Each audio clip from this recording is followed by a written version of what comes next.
This review of JoJo Part 5 on PS2 will contain heavy spoilers for the entirety of the story. If you're the kind of person who's still waiting on the Part 5 anime, then you might want to come back and watch this one once that's finished. So, don't say I didn't warn you. What does the name Capcom mean to you? To some, they're the face of survival horror. To others, they were fighting game gods. Maybe you know them for hunting monsters or hunting rogue robots, but whatever your preference, we can all agree on one thing. Capcom used to be one of the greatest video game companies out there. While their reputation has been dragged through the dirt a little bit over the last few years, they've given us some of the most recognizable and beloved brands in video game history. For me, Capcom truly shined between the PS1 and PS2 generation. Between Resident Evil, Devil May Cry, and Phoenix Wright, Capcom were creating extremely successful new franchises, on top of releasing some of their best sequels. Seriously, just go through their releases from 95 to 2005. The sheer volume of games is ridiculous, never mind how many of them were high quality. Before Bandai monopolized the JoJo brand, Capcom dipped their toe into the series.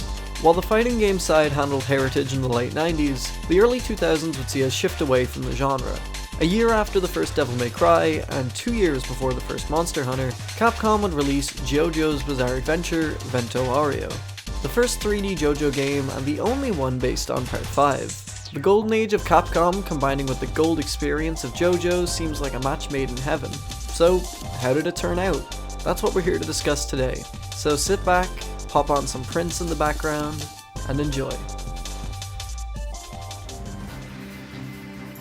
Before we talk about the game, I think it's important to take a quick detour and talk about Part 5 as a whole.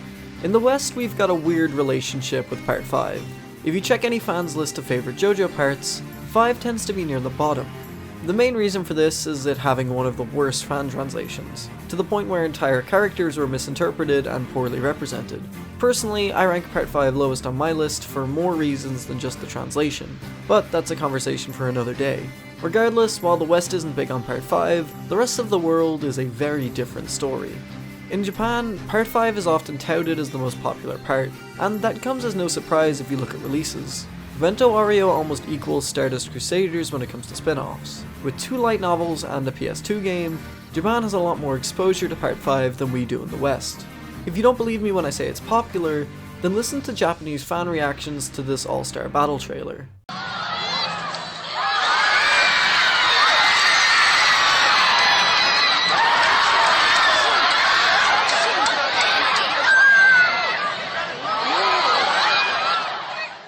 Compare this to the response to Jolene and Hermes' announcement.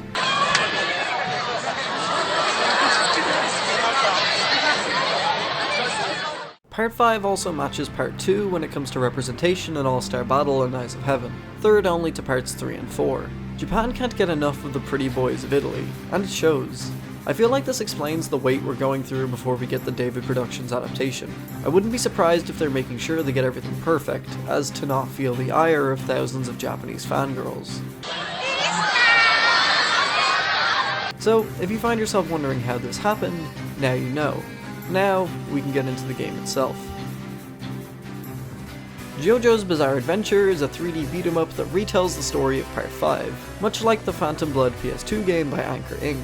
While there are a lot of similarities with the two, I went into Part 5 with far higher expectations. Phantom Blood was made by a relatively no-name company and came out near the end of the PS2's lifespan, compared to a Capcom game made in the early 2000s. When it comes to gameplay, the controls are very simple.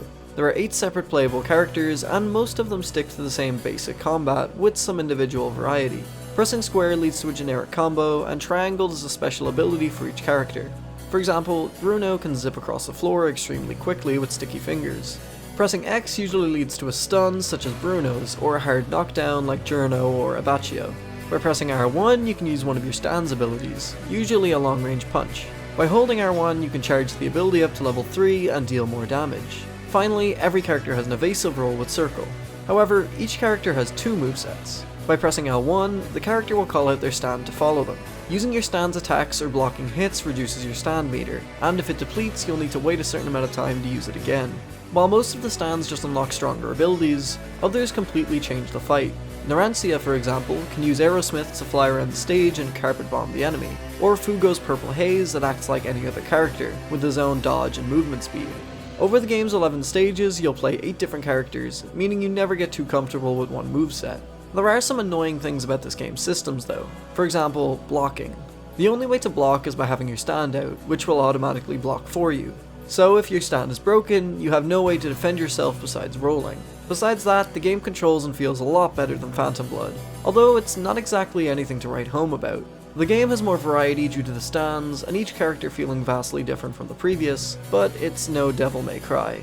Another extremely important system is the secret factors. These are a list of hidden requirements that can be done throughout each stage to unlock more health and more points. While some of the secret factors are a bit obtuse, most of them involve you recreating the fights from the manga, and lead to easier victories. While it's possible to beat the game without using any of these, it definitely helps, especially in later stages.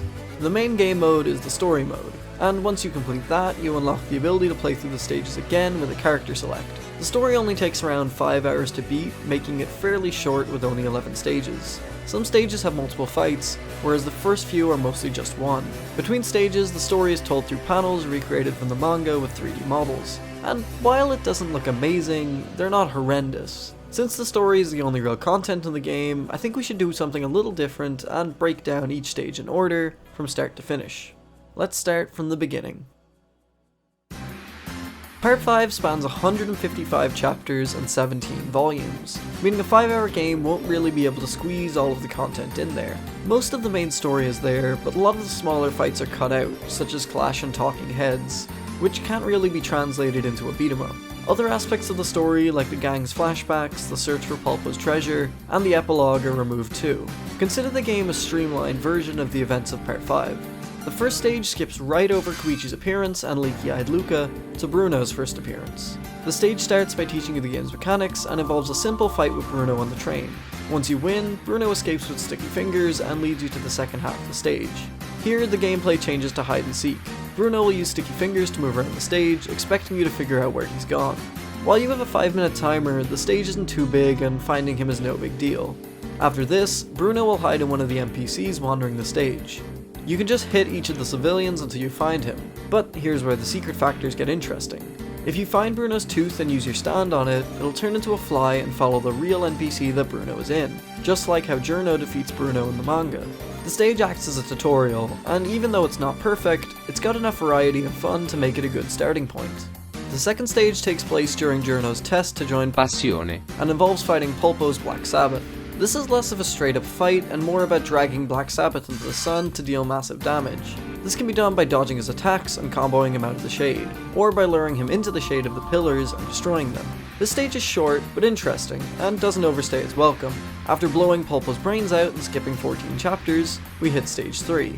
Here we meet Trish and Narantia fights Little Feet. This fight is very different, since being hit by Formaggio stand causes Narantia to shrink for a couple seconds. In order to avoid this, Narantia can control Aerosmith remotely and attack from a distance. While the fight drags on just a little bit, it's another unique fight, and offers completely different gameplay to the previous 2 stages. The 4th stage is our first 3-part battle, and has you change character once again, this time to Fugo and Abbacchio. The first fight sees Fugo dragged into the world of Man in the Mirror. Here, Fugo can't use Purple Haze, and your controls are mirrored. On top of this, Illuso can teleport and throw ranged attacks at you. This is the first truly frustrating stage, as your only objective is to survive for 2 minutes. While the secret factors give you health and help make it easier, it doesn't fix the issue with the controls. You see, they aren't truly mirrored, only left and right are. This means if you want to go up and to the right, you have to move the stick up and to the left. Having to swap 2 of the axes in your mind would be much easier than just taking one into account. After you barely survive this section, you get to play as Abbacchio. This time you have to reduce his health to about halfway, but you're in a much smaller room than before. The advantage is that Illuso will jump between the mirrored room and the real room, where Moody Blues is waiting. Pressing L1 switches between playing as Abbacchio and his stand, which is kind of cool. Moody Blues can record any combo up to 10 seconds done by Abbacchio and repeat it. The final part of the stage is a mix of the two, with Fugo being able to remotely control Purple Haze in the real world. Purple Haze is an extremely strong stand, and can deal tons of damage with a level 3 stand attack. However, he's also extremely slow. While this stage isn't the worst in the game, switching between mirrored and normal controls is extremely frustrating and not particularly fun. Stage 5 sees another character change, this time playing as Bruno. He controls pretty averagely, except for his ability to turn into Takumi from Initial D. This fight becomes an absolute joke if you follow the secret factors, allowing you to pretty much win with only hitting prosciutto once. Grateful Dead pretty much just packs heavy punches and has AoE damage, nothing particularly devastating. The second half of the stage takes us outside the train, and has Bruno fight Pesci's Beach Boys. Once again, this stage isn't too hard, basically involving dodging Beach Boys' lure and running in to attack Pesci. The only annoying part is that Prosciutto will wake up at a certain point and begin draining your health, but this can be stopped by attacking his body near the train. This stage isn't offensively bad or anything, but it's nothing to write home about either. Next we move on to Mista, and boy did he deserve a better stage than this. The level starts with Mista hopping onto the top of a moving car driven by a 15-year-old and being chased by White Album. Mista's gameplay is weird because all of his buttons are essentially the same, but with different properties. Pressing square fast will empty out his revolver as quickly as possible, but does less damage. His X shoots a lot slower but more powerful, and his stand attacks shoot as slow as X, but send out Sex Pistols to ricochet the bullets. The first half of the stage lasts 2 minutes and involves stopping White Album from destroying the car. Even with the secret factors, this stage is stupidly difficult. Your bullets barely fire quick enough before he hits the car, and if you use the faster bullets, you have to pump him with all 6 before doing anything. Beating this level will more than likely be by the skin of your teeth. The second half is like any other fight, except you can't hit White Album from the front. Letting him fly past Mista, knocking him down with a heavy bullet, and unloading into him is the safest way to do it. While the secret factors also make the stage easy, actually doing the last step is too finicky to make it worthwhile. The only annoying thing is his shield that reflects bullets back at Mista, which basically turns the fight into stand around and wait for him to stop. The next stage is extremely short and returns to Bruno. Here you fight the boss, except it's more like Faceless Dio from Heritage. He basically looks like any culprit from Danganronpa, but in 3D. Anyways, since this fight in the manga basically involves Bruno getting his ass kicked, the first stage is another survival fight, and then the second half involves chipping the boss down to a certain amount of health. Since at this point King Crimson's ability is still a mystery, the boss just teleports around the stage and fights normally. All in all, another lackluster stage, and a really short one at that. Stage 8 changes characters once again, this time to Trish. For the first half she has no stand and has to avoid Notorious B.I.G by attacking the seats to draw its attention. This is another puzzle stage, but quickly turns into a fight once you reach the amulet and unlock Spice Girls. The second half of the stage, however, completely changes. Once again you have to survive for 2 minutes, but this time you have to stop B.I.G from trapping you.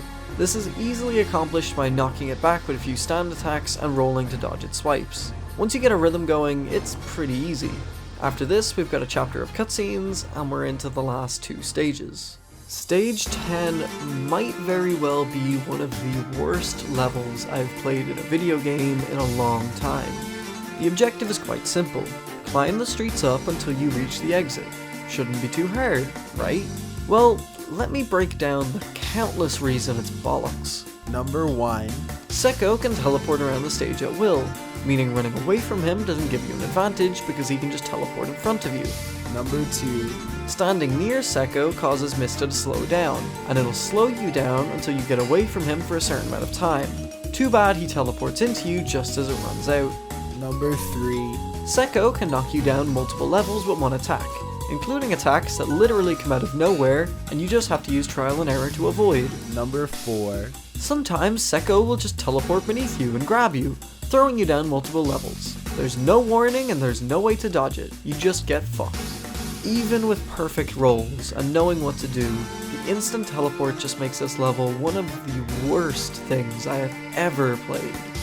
After this, we switch to Giorno for the first time since Black Sabbath and fight Green Day. This stage is pretty easy, with Green Day wandering the stage while you fight Cioccolata.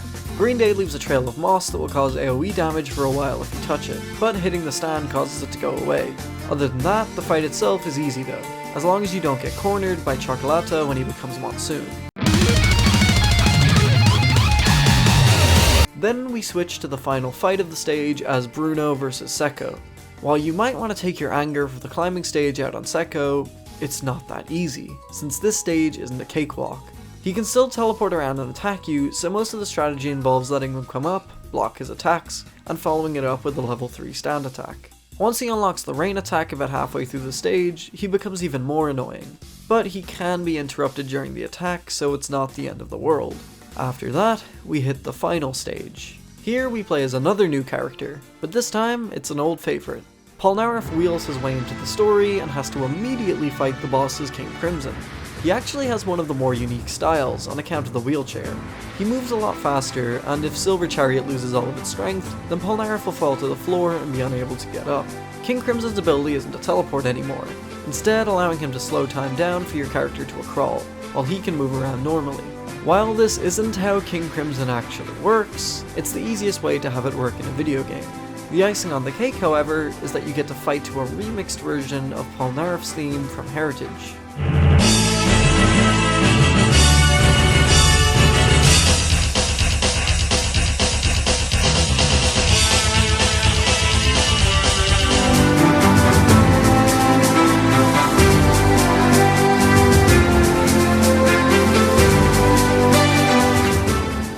Once the stage ends, Requiem stands appear and you finally get to play as the boss.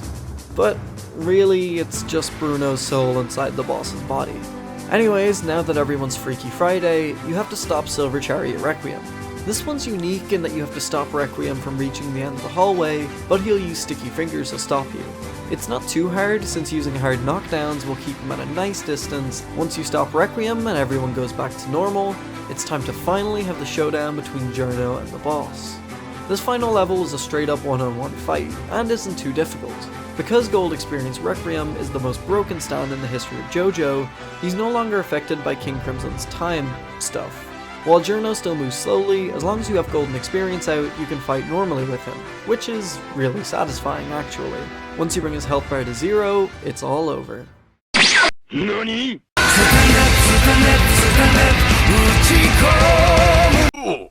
After that, we see what happened to Passione, and the game comes to a close.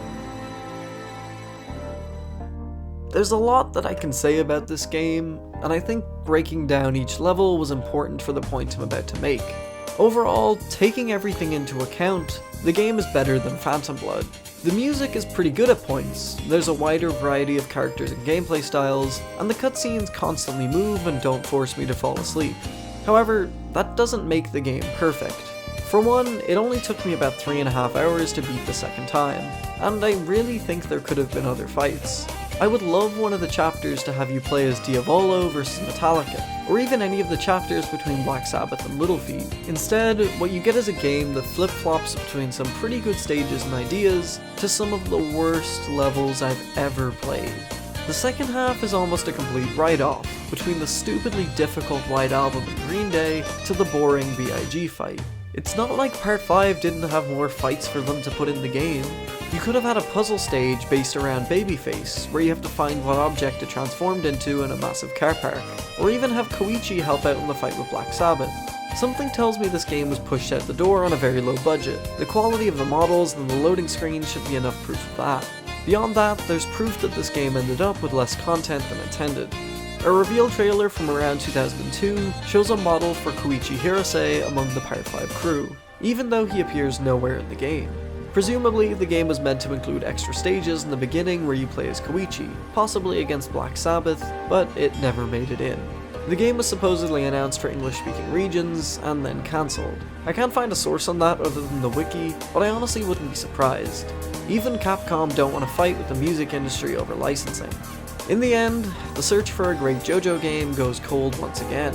But until David Pro eventually get around to the next season of JoJo, this game is the only way to see one of my favorite JoJo moments animated. So hey, it's got some value, I suppose. Thanks for watching another JoJo video. This one was a lot longer to make, probably because I had a lot more to say on it than the Phantom Blood one. Because there's a lot more going on in this game. If you ever played this game before, then what was your least favorite stage? Because I know I have a lot of them. It's funny that while I was editing this video, I had written it and recorded it and was in the middle of editing when the JoJo's Colored Adventure team announced that they were going to be making a fan translation. So that's kind of cool, maybe, I don't know. I mean, the game itself is flawed more than the actual writing, so I don't think it having a translation is going to help, but if you're waiting to play this game for some reason, then you may as well wait for the fan translation. Thanks to a man named Sunset Kid who created a walkthrough for this game back in 2008. That's how I figured out all the secret factors and shit. If you've never read part 5 and you watched this far, then I'm sorry, but I did warn you. If you didn't know about Polnareff by now, I did warn you that there was going to be spoilers, so I'm sorry. And if you're still waiting on the anime, then I hope it comes out in our lifetime, although I'm not sure. But yeah, if you want to wait till my next video and you want to see more of this stupid bullshit, then you can go follow me on Twitch at twitch.tv/cicadawave. I'm streaming Dark Souls semi-regularly. Haven't streamed in a couple weeks, but I think I'm going to start now because college is finished and I have free time again. Also, if you want me to tweet screenshots of JoJo when Iraqi just forgets things, you can follow me at cicada_wave on Twitter. So if you'll excuse me, I'm gonna go mentally prepare myself for playing more JoJo games. I'll see you when I see you.